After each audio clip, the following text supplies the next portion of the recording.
दोस्तों आज मैं आपको हस्तरेखा से जुड़ी कुछ इंटरेस्टिंग जानकारियां बताता हूं। हथेली की कुछ ऐसी रेखाएं हैं जिन्हें देखकर आप ये पता लगा सकते हैं कि किस उम्र में आपको अकस्मात धन मिलेगा, यानी आप अपने जीवन के किस पड़ाव में अमीर बनने वाले हो, धन दौलत रुपये पैसे ऐश्वर्य की आपको प्राप्ति होने वाली है, कब आपकी शादी होने के योग बनेंगे। हस्तरेखा के माध्यम से आप खुद अपने हाथ को देखकर ये पता लगा सकते हैं। तो नए साल 2025 में एक बार अपने हाथ की रेखाओं को जरूर चेक करें। हस्तरेखा शास्त्र के मुताबिक जो हमारे हाथ में मणिबंध रेखाएं और भाग्य रेखा होती हैं, ये मुख्य रूप से धन से जुड़ी होती हैं। भाग्य रेखा ये वाली रेखा कहलाती हैं जो हमारे अंगूठे के चारों तरफ सर्किल की तरह घेरा बनाती हैं, और मणिबंध रेखाएं हमारी कलाई शुरू होने से जस्ट पहले जो हथेली से पहले यहाँ जो रेखाएं होती हैं, इन्हें मणिबंध रेखाएं कहते हैं। ठीक है, चलिए अब देखते हैं इन रेखाओं को पढ़ते कैसे हैं, पता कैसे लगाते हैं। दोस्तों हस्तरेखा शास्त्र, जिसे हस्तरेखा विज्ञान या कायरोमेंसी के नाम से भी जाना जाता है अंग्रेजी में, ये एक बहुत ही प्राचीन अभ्यास है जिसने सदियों से लोगों को आकर्षित किया है। मतलब पुराने जमाने से ही काफी लोग हस्तरेखा को देख करके व्यक्तित्व के लक्षणों और भविष्य की घटनाओं की भविष्यवाणी करने के बारे में काफी सटीक रहते थे। मतलब आपकी हथेली की रेखाओं से लेकर आपके हाथ के आकार तक हर पहलू इस बारे में जानकारी देते हैं कि भविष्य में आपके साथ क्या घटित हो सकता है। जैसा कि मैंने आपको बताया दोस्तों, हस्तरेखा शास्त्र के मुताबिक जो मणिबंध और भाग्य रेखा होती हैं, वो मुख्य रूप से आपके धन से जुड़ी रेखाएं होती हैं। यानी इन रेखाओं से ये पता चल सकता है कि आप किस उम्र में अकस्मात धन की प्राप्ति करोगे, ढेर सारे धन लाभ आपको मिलेंगे। ठीक है ना।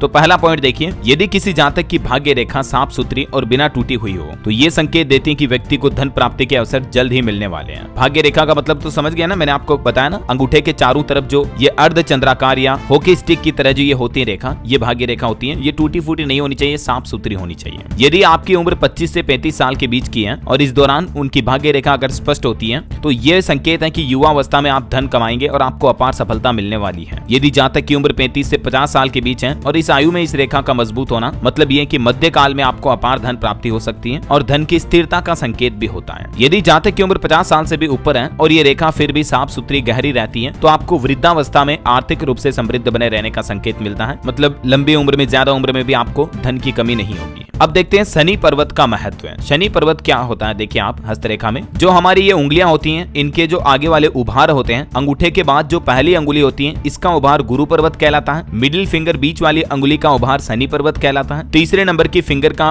उभार सूर्य पर्वत कहलाता है और फिर सबसे छोटी उंगली का उभार बुध पर्वत कहलाता है। ठीक है, हम यहाँ बात करें शनि पर्वत के प्रभाव के बारे में। यदि शनि पर्वत पर रेखा उभर रही है तो ये इस बात का संकेत है कि उस जातक को उसके जीवन में मेहनत और भाग्य के बल पर धन और समृद्धि की प्राप्ति होगी। अगर भाग्य रेखा आपकी शनि पर्वत पर जाकर समाप्त होती है तो फिर तो ये अपार धन प्राप्ति का संकेत देती है। जैसे आप देख सकते हैं, ये जो भाग्य रेखा आ रही है, यहाँ से बीच से भाग्य रेखा का एक छोटा सा डंडा निकला हुआ है और ये शनि पर्वत के ऊपर जाकर अगर क्रॉस करता है तो ये बहुत ही भाग्यशाली चीज मानी जाती है और इसमें आपको अपार धन प्राप्ति के योग बनते हैं। यदि आपकी भाग्य रेखा टूटी फूटी या फीकी है तो फिर आपके जीवन में आर्थिक बाधाएं आ सकती हैं, धन थोड़ा अस्थिरता का संकेत देता है। हालांकि ऐसे में निराश होने की आवश्यकता नहीं है, क्योंकि कड़ी मेहनत और सकारात्मक दृष्टिकोण से आप इन बाधाओं को दूर भी कर सकते हैं। आप नोटिस करना, अभी आप अपनी हथेली का फोटो खींच लेना अच्छे से, फिर देखना साल भर 2 साल बाद आपकी हथेली की रेखाएं ही बदल जाती है। जैसे जैसे हमारे जीवन में भाग्य बदलता है, हाथों की रेखाओं में परिवर्तन आता है। भले ही आप इस बात पर विश्वास नहीं करोगे, लेकिन मैं गारंटी दावे के साथ कहता हूँ, आप अभी इसका फोटो खींच के रख लो अपने फोन में, 6 महीने, साल भर, 2 साल बाद देखना, आपको कुछ रेखाएं नई बनती हुई दिखेगी, कुछ रेखाएं जो पुरानी बनी हुई है वो मिटती हुई दिखेगी। यहाँ तक कि कुछ रेखाएं लंबी दूरी बनाती हैं और कुछ रेखाएं घूमती भी हैं। ये बहुत ही स्लो मोमेंट पर बदलाव होता है, इसीलिए हम इसे अपनी आंखों से महसूस नहीं कर पाते हैं, लेकिन आप फोटो खींचकर इसका वेरिफिकेशन भी कर सकते हैं। चलिए अब देखते हैं, मणिबंध पर कुछ ऐसे निशान बनते हैं तो भी वो व्यक्ति भाग्यशाली होता है और उसको खूब धन दौलत मिलती है।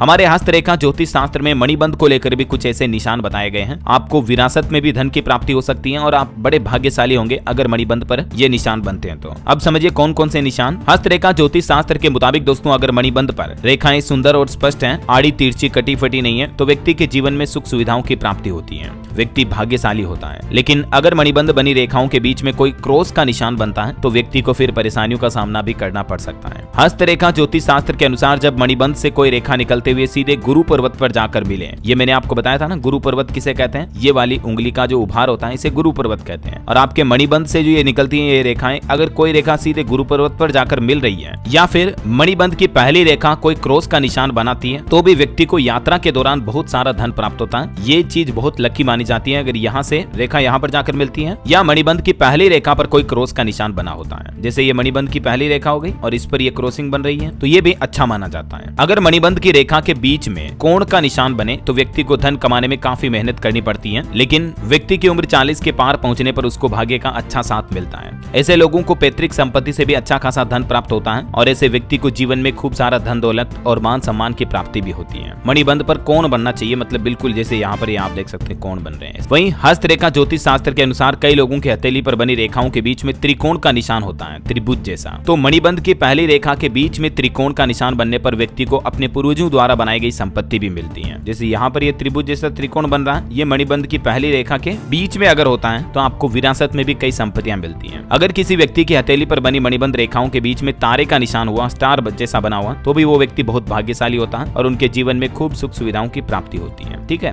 तो ये आज अपन ने 2-3 रेखाएं और 2-3 गुरु पर्वत, मणि पर्वत के बारे में, शनि पर्वत के बारे में चीजें देखी। और भी अगर आप मंगल पर्वत, जीवन रेखा, आपकी जीवन आयु, स्वास्थ्य को लेकर भी अगर हस्तरेखा विज्ञान के बारे में जानकारियां जानना चाहते हैं तो कमेंट करके बताइएगा मुझे। आपके नाम का पहला अक्षर कमेंट में लिखना और कमेंट में यस DLS भाई जरूर लिखना, ताकि मैं आपको और हस्तरेखा विज्ञान से जुड़ी डिटेल जानकारी कंप्लीट बता दूंगा, A to Z इन्फॉर्मेशन, जिससे कि आप खुद हाथ देखकर पता लगा पाओगे किसी का भी कि यार इस व्यक्ति के जीवन में क्या चल रहा है या आपकी लाइफ में आगे आने वाला समय कैसा रह सकता है। तो अगर आप जानना चाहते हो तो कमेंट में लिखिएगा यस DLS भाई। साथ ही इस वीडियो को लाइक और शेयर करना। बाकी नववर्ष 2025 आपके जीवन में दिन दुगुनी रात चौगुनी तरक्की लाए, खुशियां दे, आपके परिवार में शुभ मंगल कामनाएं रहे हमेशा। इन्हीं शुभकामनाओं के साथ आपको ढेर सारी हार्दिक बधाई नववर्ष 2025 की। वीडियो को लाइक शेयर करना, DLS न्यूज चैनल को सब्सक्राइब करके बेल आइकन जरूर दबा देना। धन्यवाद दोस्तों।